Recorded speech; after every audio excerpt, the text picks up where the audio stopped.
Juan Calvino nació en Noyon, al norte de París, el 10 de julio de 1509 y fue enterrado en Ginebra el 27 de mayo de 1564.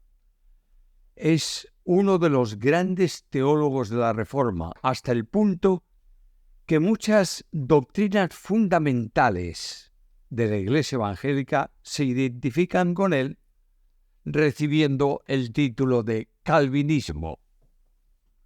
Es necesario afirmar desde el principio de estos datos biográficos que los llamados 5 puntos del calvinismo no surgen de Calvino, sino de los discípulos de Calvino, en contraposición a Jacobo Arminio.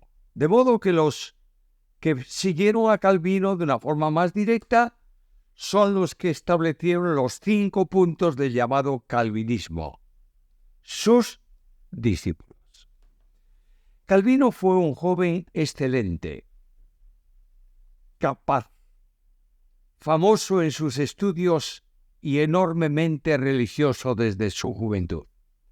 Estudió en la misma institución académica donde lo hicieron Erasmo de Rotterdam, por parte evangélica protestante, e Ignacio de Loyola, por parte católica.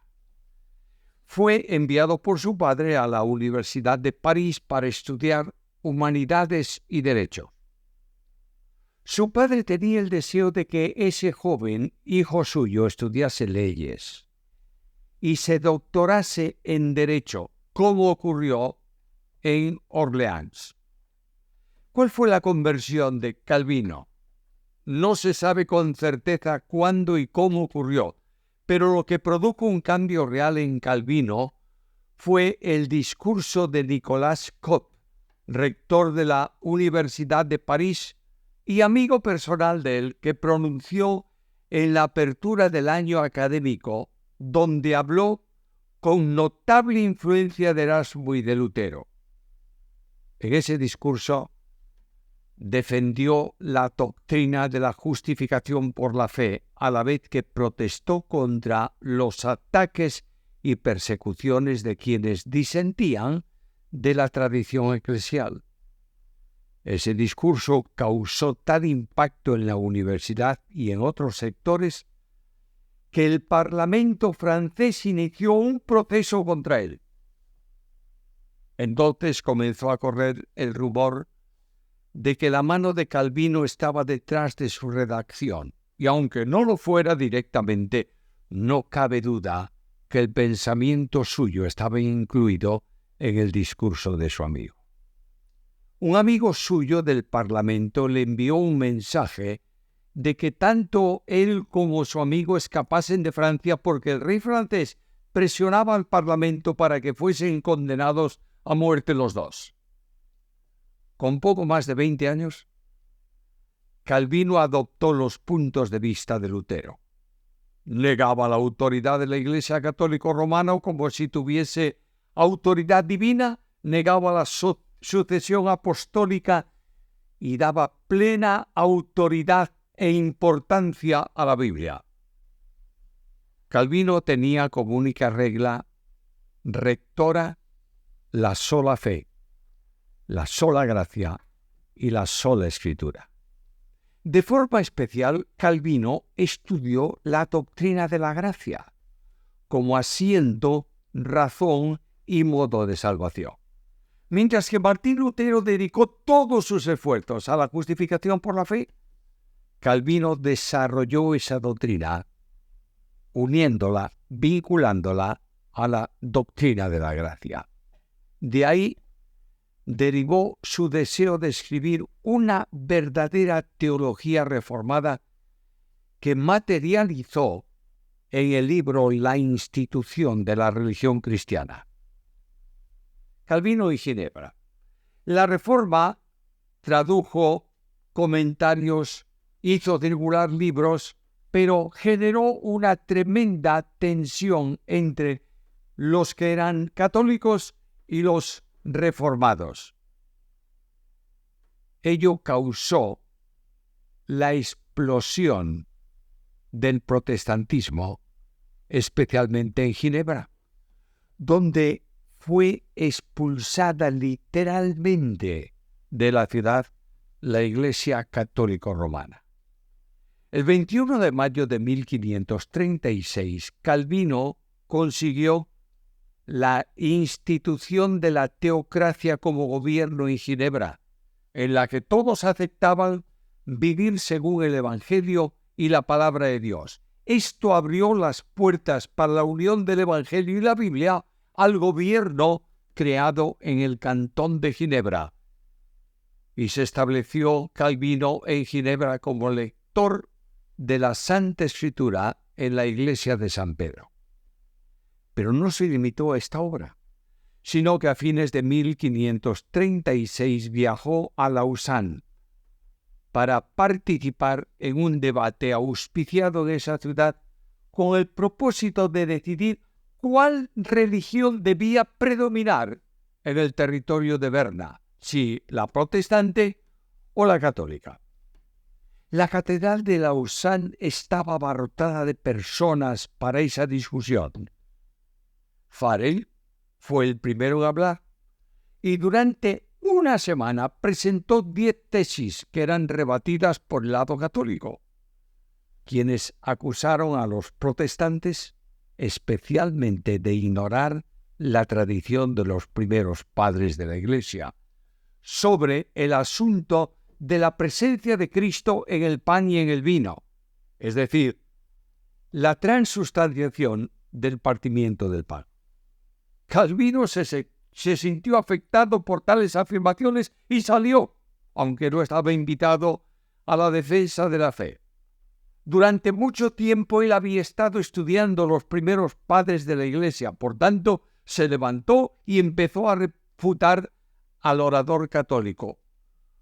Con una memoria que él tenía asombrosa, empezó a citar a Cipriano, Tertuliano, Juan Crisóstomo, Agustín de Hipona y otros muchos, pero no se limitó a mencionar el autor, sino que citaba el libro y el capítulo donde se encontraban las palabras del padre de la Iglesia que él estaba utilizando.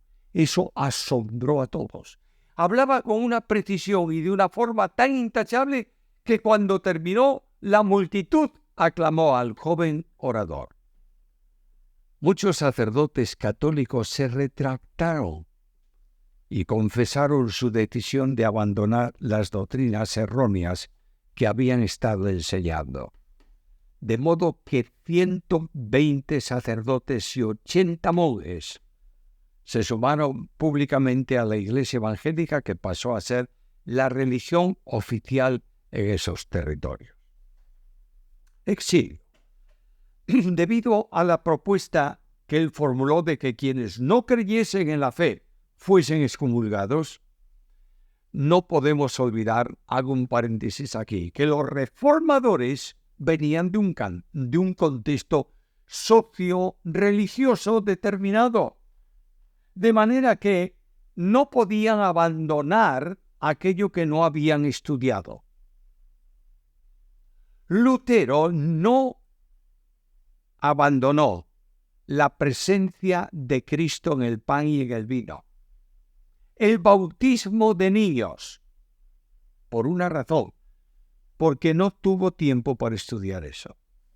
De la misma manera ocurre con Calvino, que en un posible deseo de la defensa de la fe, establece o acepta la excomunión de quien no creyese aquello que él y los reformados predicaban. El contexto hizo mucho, como hace siempre. No podemos acusarlos en ese sentido. Por eso, no fue aceptado por los daños que las excomuniones habían causado en la Iglesia Católica hasta la Reforma.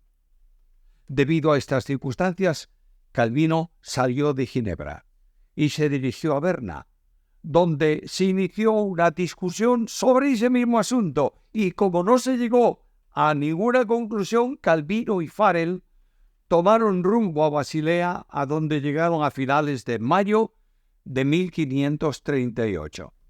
inmediatamente fue invitado a pastorear una congregación de refugiados franceses. En ese tiempo, escribió 17 capítulos de la institución de la religión cristiana. Además, un estudio sobre la Carta a los Romanos y otros más. Retorno a Ginebra. Las tensiones en Ginebra hicieron que las autoridades de la ciudad pidiesen a Calvino que regresara. Después de 10 meses de lucha personal, decidió regresar. Lo hizo el 13 de septiembre de 1541 y ya no salió más de la ciudad de Ginebra. Al predicar por primera vez, después del regreso, abrió su Biblia en el mismo versículo que continuaba en su exposición suspendida 3 años antes. Calvino predicaba varias veces el domingo y durante algunas semanas todos los días, porque era el pastor responsable de la enseñanza. Un hombre que le encantaba oír a Calvino tomó nota en taquigrafía por su interés personal de los sermones que Calvino predicaba, por lo que hoy, gracias a eso, tenemos un gran número de ellos a nuestra disposición. Hay un problema que los católicos han utilizado y utilizan, que es el problema con Miguel Servet. En 1553, el español Miguel Servet publicó su obra Christianismi Restitutio, en la que se afirmaba que la Santísima Trinidad no existía. Cuando se publicó la obra, se hicieron llegar a la Inquisición francesa algunas cartas que Servet había dirigido tiempo antes a Calvino. En ese año, Servet fue detenido por la Inquisición de Lyon, interrogado y carcelado en Vienne.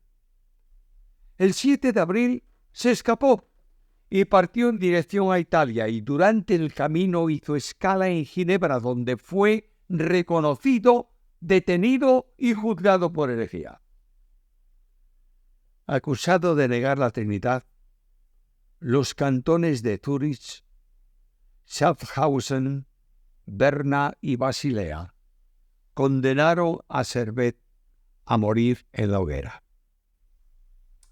Fue quemado junto con sus libros el 27 de octubre de 1553 en la plaza pública.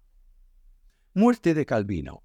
Calvino falleció muy joven, para nosotros hoy por lo menos, a los 54 años, en mayo de 1564.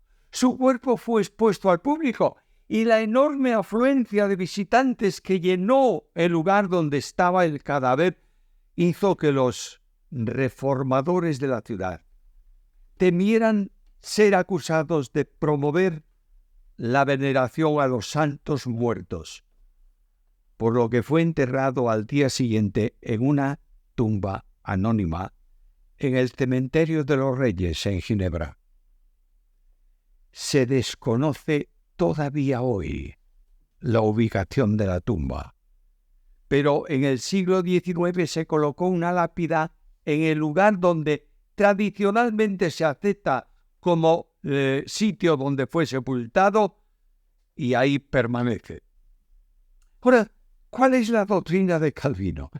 Bueno, algunos deben estar esperando que diga ciertos énfasis del calvinismo.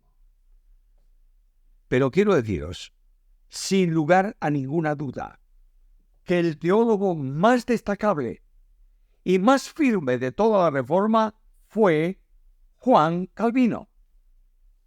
Lutero estudió la justificación por la fe, Calvino la doctrina de la gracia.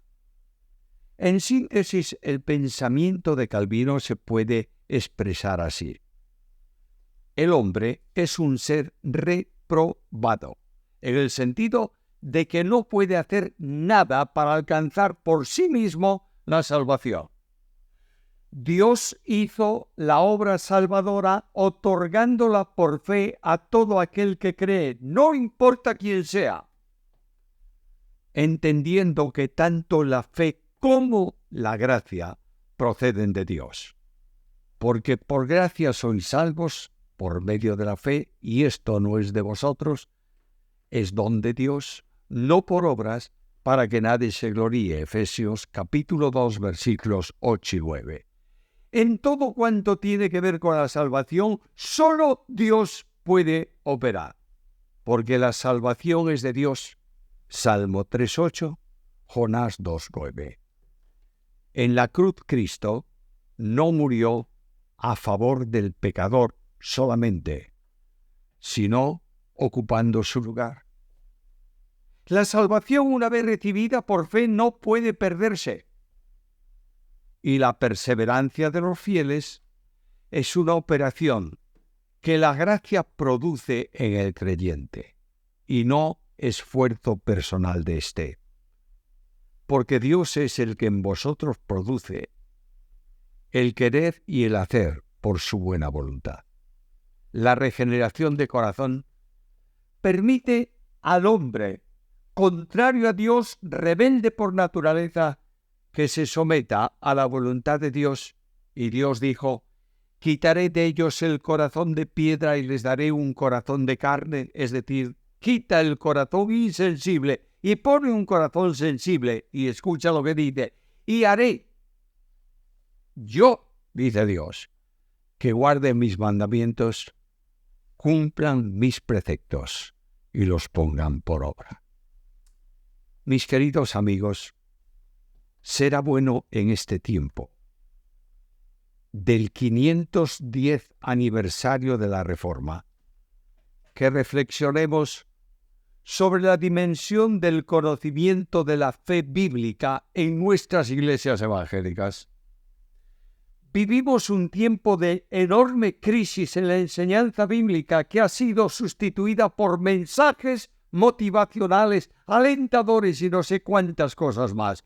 Pero falta un desafío directo para una vida consecuente con la fe.